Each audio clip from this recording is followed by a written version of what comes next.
On this episode of Living with a Classic, I'll be showing you some common oil leaks on the Jaguar V12.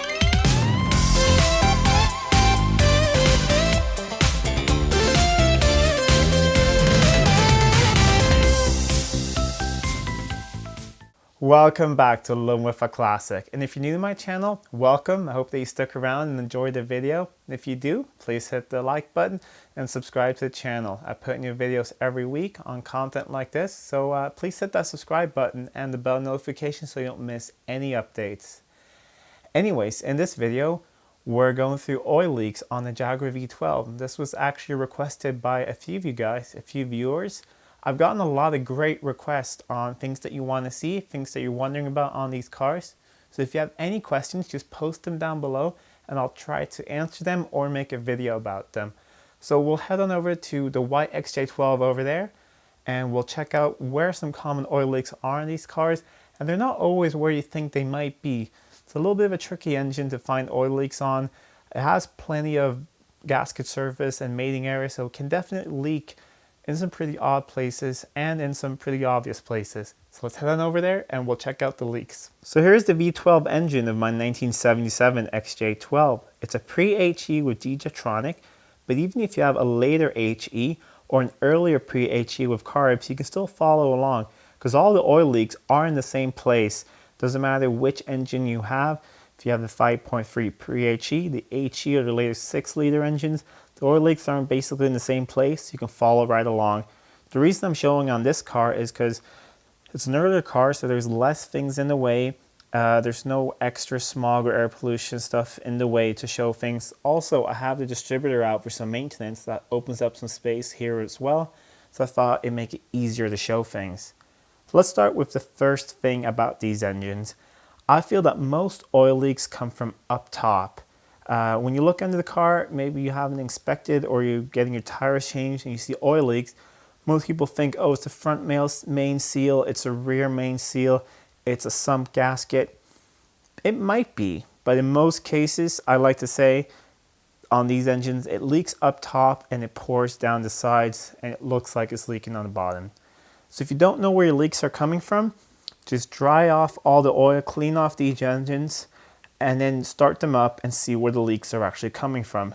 And please, a word of warning, don't pressure wash a Jag V12, the engine at least. I highly recommend that you don't do this. There's so much fragile electrics all the way around here which are not waterproof at all. It will just be a mess.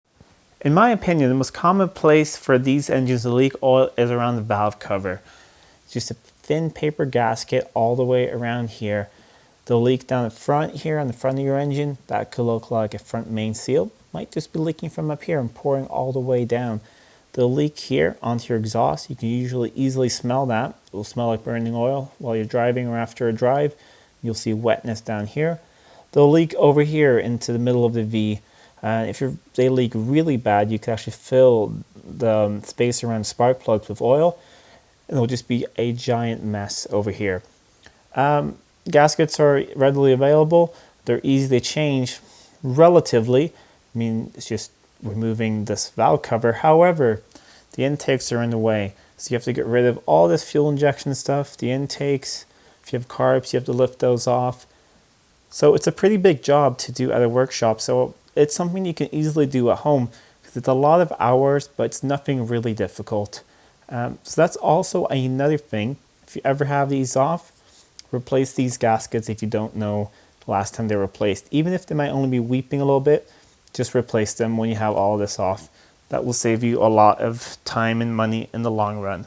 Another common location for oil leaks on these engines is around the pressure senders. The one up top, the round one, is for the oil pressure gauge in the car, and the one on the side is for the oil warning light. The warning light is the one that leaks the most often. It will just go all the way through the sender and leak out from the top, and that will create a huge mess back here. It will create a puddle on top of your transmission bell housing, pour down the side, and it will definitely look like a rear main seal. It will just make a huge mess. Also, over here by the oil filter housing all the way down there, you have a high pressure oil line that goes up top there to the middle, up to here and then splits over to the camshafts. So that's the high pressure oil feed over to the camshafts. So they can leak back here where the banjo bolt goes into the back of the camshafts. It can leak down there where it starts with a banjo bolt as well and comes up from the oil filter housing. And it can leak up here where it splits off again with a banjo bolt. Those are just washers that you need to replace to fix those leaks. So it's a pretty simple fix. However, it's really tight back there. There's hardly no space to do the fix. So the parts are cheap, but it takes a long time to fix once again. Speaking of the oil filter housing, that's another common place for these engines to leak oil. If you have the earlier canister style oil filter housing, that's a big cause of leaks on these cars. So on E-types, early Series 1 XJ12s and some early Series 2 XJ12s as well, I believe. Those are still canister filters, and most canister filters of this time do leak, so that could be a common place. If you have the screw-on filter, like I have here on the later car, the housing itself can also leak. There's a thin paper gasket, once again, that holds the housing against the side of the block. That's another common place for these engines to leak. That's really easy to fix when you're changing oil, so it's not really a big deal if it's leaking there. You just replace that gasket when you change your oil. If you fixed any of the oil leaks up top or verify that your engine is not leaking from above, but you're still finding oil on the ground or wetness on the bottom of the engine, of course your front main seal could be leaking, your rear main seal could be leaking, and the sump gasket could be leaking. At least the lower sump gasket is pretty common that it leaks, and that one's really easy to replace. The upper one, unfortunately, you have to take the engine out or take the front subframe out.